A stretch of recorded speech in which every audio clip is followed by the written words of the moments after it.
Hey, get some stress off our chest, man. I think the part of the reason why this country's so messed up, and you can agree with this or not, but I think that the government has their hands in too much of us raising our own children now. Don't they? They tell you what you can do and what you can't do now, don't they? They say, don't beat your kids, don't beat them. Give them time out, it works. Does it really work for real? No, we had time out coming up though, didn't we? It was a little different, wasn't it? Yeah, it was called being unconscious. Those were the good old days, weren't they? Where they knock you out and give your ass time to get back up. That's called a time out. And my grandmother has some of the biggest hands you ever want to see on a woman.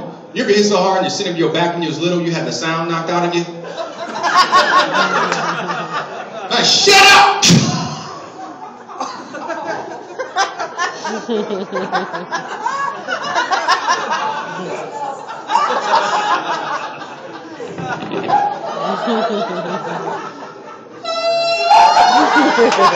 Shut up before I give you something to cry about. Remember that?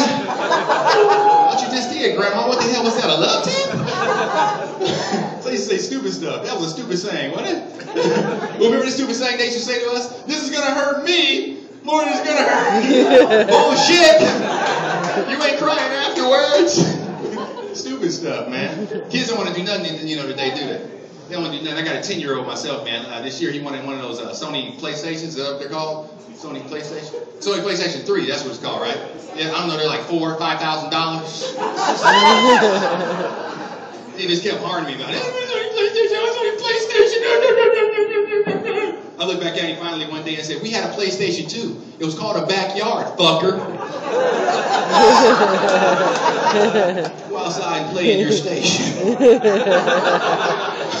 I ain't had no friends coming up. I'm the only child on my mom's side. So a lot of times, yeah, my mom's side, because my dad got 8 kids on his side. Yeah, he's got 3 40-year-olds by 3 different women. Take that, put that in your pipe, smoke it. So my mom's side, though, as I was saying before, man, I was the only child. So a lot of times my mom would look at me and say, well, boy, go outside and play with yourself. And I did. Since a brother being honest, sometimes I still do. Yeah, man, it's crazy, man. Kids don't want to do nothing no more, do they? Then they tell you, don't give kids drugs, don't give kids drugs, don't give them drugs. But what do they give kids in school for this ADD thing? Drugs. Drugs, what the hell is that? It's an oxymoron. Don't even make sense, do it?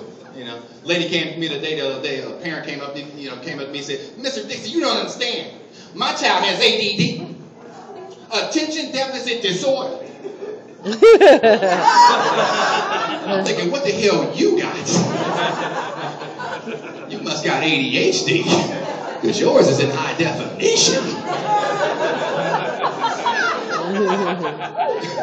Nuts, man. Kids don't want to do nothing, man. We actually had to physically go outside and play. You remember that? We had to go outside and play. Y'all remember our games, man? Didn't we have some cool games coming up? Ooh, y'all remember this one? Y'all remember Hokey Pokey? Couple of y'all remember? Good. Some of y'all gonna be playing Hokey Pokey tonight, huh? Yeah, put something in and take something out. Yeah. Take your time with that one. That's a little sexual innuendo there. Anybody remember freeze tag? Yeah. Wasn't that a fun game, man? You just like run, your friends freeze you, and you say, ah! You ever frozen like the wrong place though? Like in the middle of the street?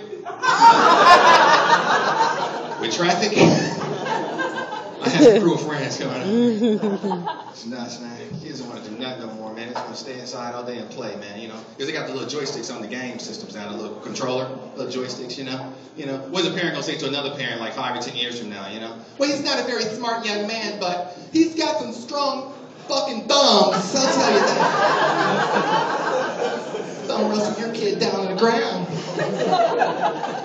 Stupid stuff, man. I like talking about kids, man, because actually my day job, before I was a stand-up comic, I had a day job like everybody else. I used to be a very important person. Hold your applause, please. I used to be a bus driver's assistant. Good, y'all know what that is. That's all right. My job was to watch the kids while the bus driver drove the bus, man. That was my job. I had some interesting kids on the bus, too, because my supervisor found out that I was halfway good at the job. So, they put me on, like, all the, kids with all, elementary all the way to high school. So I did it all, man. It was interesting. I put middle school on like a silent ride one time. That was pretty cool, man. They were silent for the whole way home. It was great, man. I love that. But my job was basically, like I said, to watch the kids. So mostly I did elementary kids. So to tell you a little bit about my job, I used to, like, get on the bus, After 2 days, I wouldn't say not one word. I would just wait.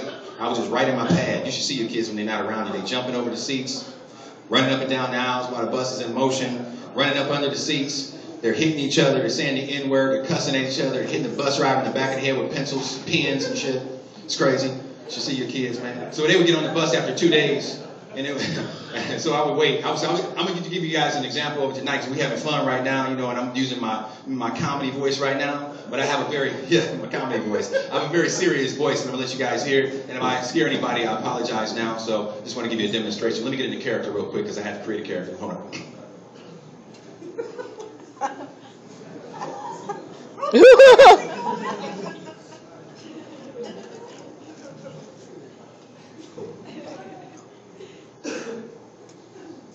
Me to the bus drivers. Everybody on the bus? Yes.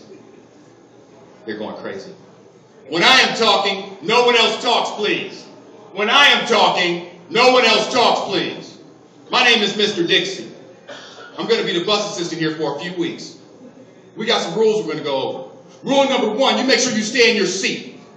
Rule number 2, you make sure you keep your feet out in the aisle. I do not like feet in the aisle. That is one of my pet peeves. Do not do that.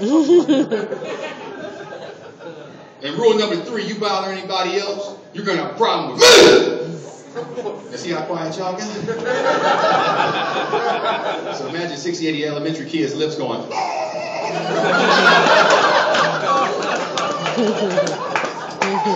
Don't try that at home with your lips. It takes a lot of work. Oh, you like that, didn't you? There you go. Wait a minute, you get her a towel on me? That's mistress and kids on the bus, too. And to all the black people that's here, please stop naming your kids names that I can't even say, please. I had some kids on the bus, and black kids, Lord have mercy. The girl, the mama named the girl Lasagna. What the hell is going on in this world, man? Had this one little girl on the bus named Temptatious. You know what her first job's gonna be. Coming to stage 2. Please welcome Temptatious.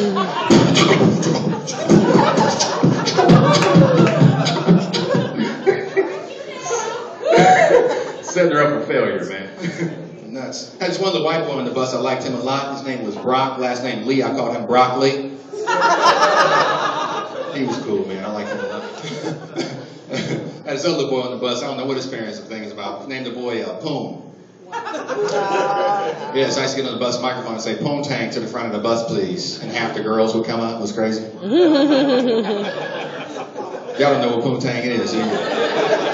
It's like Kool-Aid except it tastes better.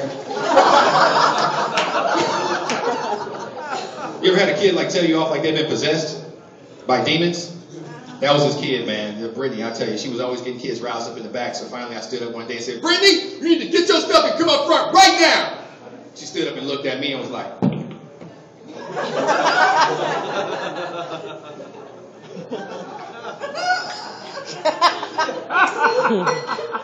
"Mr. Dixie, you can't tell me what to do. Because my mama said, you ain't my real daddy." My name is Jason Dixie. Thank you. I appreciate it.